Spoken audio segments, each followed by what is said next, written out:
Dirt is one of a bearing's worst enemies, so before you start, it is important to work in a dirt-free area using clean, elastomeric gloves and lint-free towels. When lubricating new bearings with Krytox grease, it is also essential to clean the parts completely. If you don't, you risk reducing the part's life by 50% or more. Whether the bearing is new or not, deposits or coatings may be present that may accelerate failure. Be sure to clean off all existing greases, oils, or preservative oils.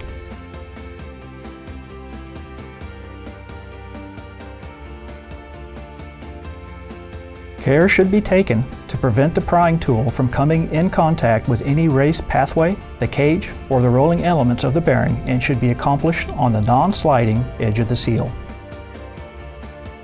When selecting a solvent, use one that dissolves or breaks down the particular type of lubricant or coating in the bearing. Avoid chlorinated solvents, which leave residue that can cause premature failure when combined with PFPE oils. Agitate the part in a sonicator bath or pump the cleaning fluid through the bearing in a parts washer.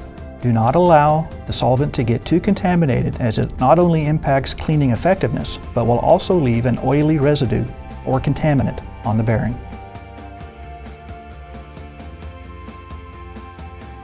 Rinse the bearing in biodegradable aqueous degreaser. Then dry the part by circulating warm air through the bearing or by heating it to approximately 90 degrees C for 10 minutes.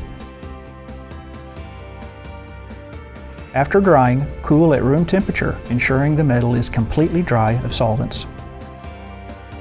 Instead of an aqueous degreaser or to speed drying, use a high volatility solvent for a final rinse to ensure the part is completely clean. It is important to use caution when using these flammable solvents.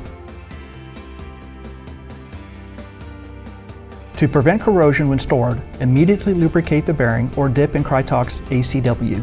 Using Krytox ACW will help prevent corrosion if the bearing is to be stored for an extended period before lubrication.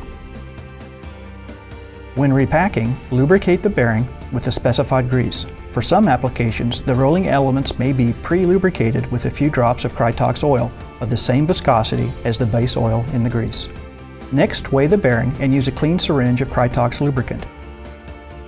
If you are filling the bearing by volume, remember that the density of Krytox grease is about 2 grams per mil, or about twice the density of common hydrocarbon-based greases.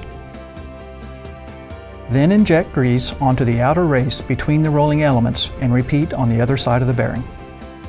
When completed, rotate the bearing slowly by hand to spread and distribute the lubricant. Apply enough thrust by hand to cause the rolling elements to rotate. Weigh the bearing again to ensure the proper weight. Grease fills can range from about 15 to 80% depending upon the application. To avoid causing damage or premature leaking, carefully replace the seals. Metallic shields cannot be reused, and this shielded type of bearing can only be relubricated if you have a supply of new shields and the tool to set the shields into the bearing. Proper lubrication is achieved by using the correct amount of grease. Too little grease in a bearing will cause premature failure. Too much grease in the initial fill or during relubrication can cause overheating of the bearing running at medium to high speed.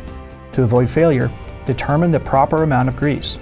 Since Krytox grease is heavier than hydrocarbon lubricants, its higher density must be considered when determining the fill quantity by weight.